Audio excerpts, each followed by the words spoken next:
Computer और laptop को bye करने से पहले आपको ये 8 फीचर्स लैपटॉप और कंप्यूटर का ज़रूर पता होने चाहिए। जैसे कि सबसे पहले प्रोसेसर उसमें कौन सा लगा है, तो वो कैसे चेक करते वो हम देख रहे होंगे। रैम कौन सा लगा है, कितने जीबी का रैम लगा है, स्टोरेज कौन सा है, एसएसडी है या एचडीडी है और कितने जीबी का है, ग्राफिक कार्ड्स कौन सा है, जीपीयू जैसे होता है तो ग्राफिक कार्ड कैसे चेक करते हैं और उसका साइज़ कैसे पता करना होता। इसके बाद डिस्प्ले जैसे कि रेजोल्यूशन होती है तो रेजोल्यूशन आपको कैसे चेक करना होता वो भी हम देख रहे होंगे। नेक्स्ट बैटरी लाइफ आपको देखना होता है कि बैटरी कितने एमएच है, तो बैटरी भी आपको चेक करना होता है। और नेक्स्ट आ रहा है पोर्ट्स, तो पोर्ट्स मींस के जहाँ पे आप केबल्स वगैरह लगाते हो वो सारे पोर्ट्स आपको खुद चेक करने होते हैं, या कनेक्टिविटी जो होती है वो सारे आपको खुद चेक करने होते कि अगर एक पोर्ट है उसमें केबल लगता है दूसरे में लगेगा या नहीं, तीसरे में लगेगा या नहीं। तो जितने भी जगह दिए गए हैं केबल्स को लगाने के लिए लैपटॉप के इनसाइड या कंप्यूटर के इनसाइड वो आपको खुद चेक करने होते हैं, सारे पोर्ट्स आपको चेक करने हैं। नेक्स्ट आ रहा है कीबोर्ड, तो कीबोर्ड में जितने कीज है वो आपको चेक करने हैं। और ट्रैक पैड या तो जो टच पैड होता है उसमें बटन्स होते हैं वो बटन्स आपको चेक करने हैं, क्या वो बटन काम कर रहे हैं या नहीं, क्या वो टच पैड काम कर रहा है या नहीं, वो भी आपको चेक करने होते हैं। तो कुछ चीज़ें आपको खुद टेस्ट करने होते हैं जैसे कीबोर्ड और ट्रैक पैड या तो लैपटॉप कैसे यूज़ हुआ है, क्या उसका कंडीशन ठीक है या नहीं, वो आपको खुद चेक करना होता है। पोर्ट्स भी आपको खुद चेक करना होता है। बाकी ये ऊपर की चीज़ें ये हम देख रहे होंगे कि आप ये कैसे चेकआउट कर सकते हो, कैसे फाइंड आउट कर सकते हो कंप्यूटर के इनसाइड।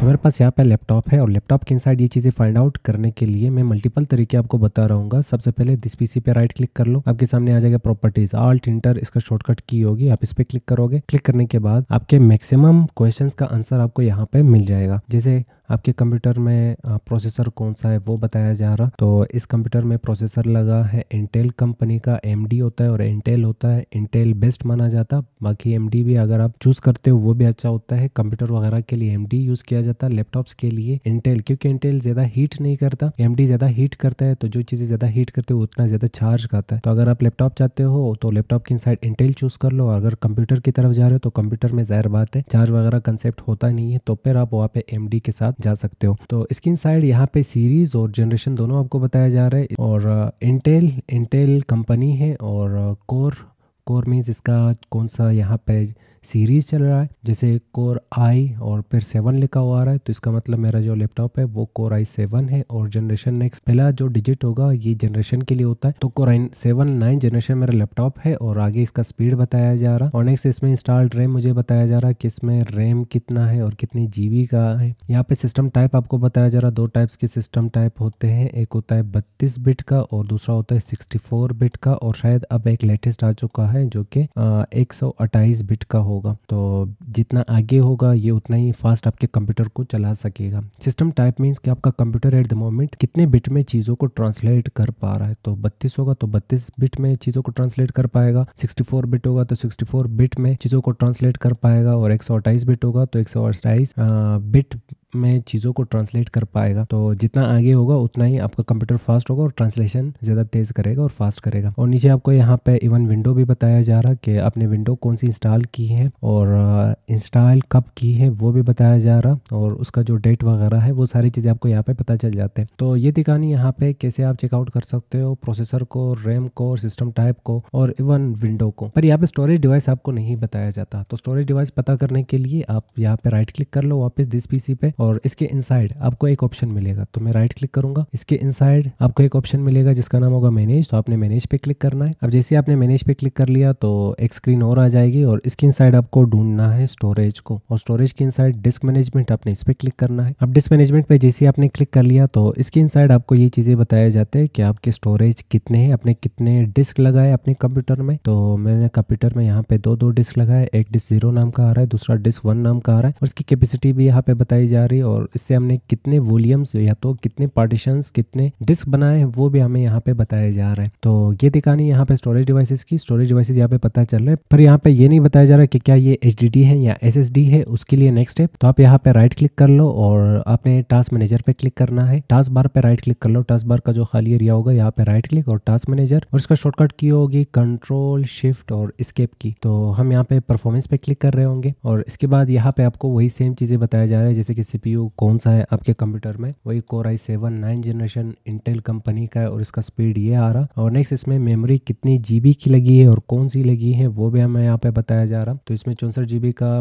रैम लगा है, और नीचे हम कितने परसेंट इसे यूज़ कर रहे हैं, कितना यहाँ पे हमने रैम को यूज़ किया है या यूज़ में लेके आ रहा है। और इसका स्पीड यहाँ पे बताया जा रहा है, स्लॉट्स बताया जा रहा है। स्लॉट्स मीन्स कि जहाँ पे आप रैम लगाते हो वो मेरे लैपटॉप के इनसाइड कितने स्लॉट्स हैं यहाँ पे दिखाया जा रहा है कि आपके लैपटॉप के इनसाइड वो स्लॉट्स 4 है और 4 के 4 यहाँ पे फिल पड़े और अवेलेबिलिटी मिल रही है कि आपके यहाँ पे जो रैम है वो कितनी जीबी रह चुका है या कितनी जीबी रहता है और कितनी जीबी इस वक्त आप उसे यूज़ कर रहे हो। 7 जीबी हम यहाँ पे यूज़ कर चुके हैं अपने रैम को और 55 जीबी यहाँ पे रह रहा है हमारा रैम और नीचे और भी यहाँ पे आपको इन्फॉर्मेशन दी जाती है। नेक्स्ट आ रहा है यहाँ पे डिस्क। तो डिस्क में आपको पता चल रहा है यहाँ पे सामने लिखा हुआ आ रहा है कि ये HDD है और HDD से आपने कितने ड्राइव बनाए, 3 ड्राइव बनाए। नीचे आ जाओ, इसकी कैपेसिटी आपको बताया जा रहा और इसका टाइप आपको बताया जा रहा कि ये HDD है और ये उसका जनरेशन और वर्जन आ रहा होगा। और नेक्स्ट आ रहा है यहाँ पे डिस्क 1 और डिस्क 1 में आपको बताया जा रहा है कि ये SSD है, उससे 2 ड्राइव बनाए गए, एक C और दूसरा G और ये उसका वर्जन। और बॉटम में आओगे तो यहाँ पे आपको बताया जा रहा है कि इसका टाइप क्या है,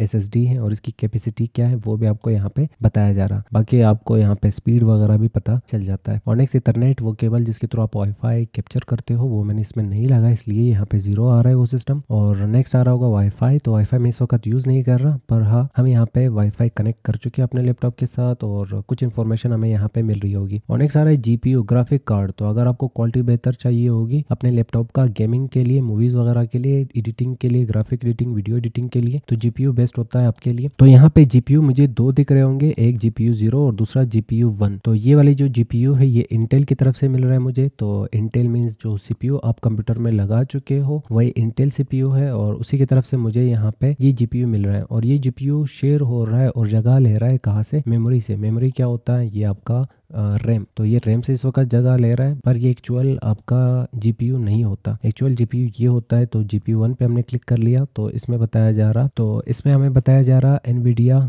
क्वाड्रो। और नेक्स्ट आपको यहाँ पे इंफॉर्मेशन मिल रहा होगा कि आपके कंप्यूटर के इनसाइड या लैपटॉप के इनसाइड कितनी GB का GPU पड़ा है। तो 4 GB का GPU पड़ा है और इस वक्त यूज़ कितना हो रहा है, 0.5%। बाकी वापस GPU मेमोरी यहाँ पे दिखाया जा रहा है जो कि कंबाइन होकर आपको मिल जाता है रैम से और फिर वो GPU बताया जाता है जो लिया गया है, शेयर किया गया है रैम से। तो यहाँ पे भी ऑलमोस्ट आपको सारे डिटेल्स A to Z मिल जाता है पर इसको ओपन करने के लिए कंट्रोल शिफ्ट एस्केप की अगर आप प्रेस करते हो तब भी आपके सामने यही स्क्रीन परफॉर्मेंस की तरफ आपने जाना होगा। इसके अलावा आप Windows+R की प्रेस कर लो। Windows+R की प्रेस करने के बाद यहाँ पे आपको टाइप करना होगा DXDIAG। तो ये रनर है, ये रन करेगा आपका ये वाला कमांड। तो आपने टाइप करना है DXDIAG और ओके पे क्लिक करना है। यहाँ पे भी आपको ऑलमोस्ट सारे मालूमात मिल जाते हैं आपके लैपटॉप या तो सिस्टम के हवाले से। तो थोड़ा सा वेट करना है, ये आपके सामने विंडो रिप्रेजेंट कर लेगा कुछ देर में। तो यहाँ पे विंडो आ चुका है, इसमें भी आपको ऑलमोस्ट सारे डिटेल्स मिल जाते हैं। तो यहाँ से भी आप अपने लैपटॉप कंप्यूटर के हवाले से चीज़ें चेकआउट कर सकते हो। यहाँ पे मेमोरी MB में बताया जा रहा है, आपको इसे कन्वर्ट करना होगा GB में। तो यहाँ पे भी ऑलमोस्ट आपको सारे डिटेल्स मिल जाते हैं। एक और तरीका सीखते हैं। तो आप यहाँ पे क्लिक करके सर्च कर ले CMD, विंडो बटन पे क्लिक करना है और CMD को रन करना है। तो आप यहाँ पे सिंपल टाइप कर ले सिस्टम इन्फो। तो हम यहाँ पे टाइप कर रहे होंगे सिस्टम इन्फो। तो कुछ देर में ये लोड करके आपको सिस्टम का टोटल A to Z जो भी इंफॉर्मेशन होगा वो सारा आपको यहाँ पे मिल रहा होगा। यहाँ पे चीज़ें कुछ ज़्यादा डिटेल में होते हैं तो इसलिए मैं हाइड कर रहा हूँ यहाँ पे, पर आप आराम से इन्हें रीड कर लो। तो आपको A to Z आपके कंप्यूटर का जो मदरबोर्ड का वर्जन है इवन वो भी पता चल रहा होता है। तो यहाँ पे बहुत ही डिटेल में आपको इन्फॉर्मेशन दिया जाता आपके लैपटॉप और कंप्यूटर के हवाले से। एक और तरीका इसे रन करने का, तो आप विंडो बटन पे क्लिक करके यहाँ पे सर्च कर लो सिस्टम इन्फॉर्मेशन, इंटर कर लो। तो ये सिस्टम इन्फॉर्मेशन यहाँ पे भी आ रहा होगा। वन लास्ट तरीका के प्रॉपर्टीज़ को या स्पेसिफिकेशन को चेक करने के लिए आप जाओगे यहाँ पे कंट्रोल पैनल की तरफ। तो कंट्रोल पैनल और इसके इनसाइड आपको यहाँ पे मिल रहा होगा सिस्टम। तो यहाँ पे सिस्टम पे क्लिक कर लो। क्लिक करने के बाद यहाँ पे भी आपको वही सेम इन्फॉर्मेशन जो राइट क्लिक और प्रॉपर्टीज़ की तरफ से आप फाइंड आउट करते हो, यहाँ पे भी वो चीज़ें आपको मिल रहे होंगे। तो बैटरी का हेल्थ पता करने के लिए कि उसकी कैपेसिटी क्या होगी, कितनी mAh की बैटरी है आपके लैपटॉप में, तो उसके लिए हमने एक दफ़ा फिर CMD रन करना होगा। तो हम लिखेंगे CMD और इंटर। तो बैटरी का हेल्थ पता करने के लिए कि बैटरी कितनी mAh की है या बैटरी का रिपोर्ट निकालने के लिए CMD में आपको सर्च करना होगा पावर और CFG आपको ये लिखना होगा, फिर स्पेस और एक बार फॉरवर्ड स्लैश, और इसके बाद आपको यहाँ पे लिखना होगा बैटरी, और रिपोर्ट आपने लिखना होगा बैटरी रिपोर्ट, और इंटर करोगे तो ये आपको कह देगा कि रिपोर्ट सेव हो चुका है इस वाले लोकेशन पे। आपको सिंपल इस लोकेशन पे जाना है। तो चलो देखते हैं क्या बैटरी का रिपोर्ट हमें मिलेगा। तो दिस PC की तरफ जाना है और लोकल डिस्क C की तरफ जाना है, यूजर्स की तरफ जाना है, और यहाँ पे जो यूजर मैं यूज कर रहा हूँ नसीब खान है। नीचे आओगे तो बैटरी रिपोर्ट हमें मिल रहा होगा, डबल क्लिक करना है इस पे। डबल क्लिक करने के बाद यहाँ पे बैटरी का टोटल रिपोर्ट आपको मिल जाएगा। तो इवन हमें यहाँ पे बताया जा रहा है कि आपका जो बैटरी डिज़ाइन किया गया है वो 90,000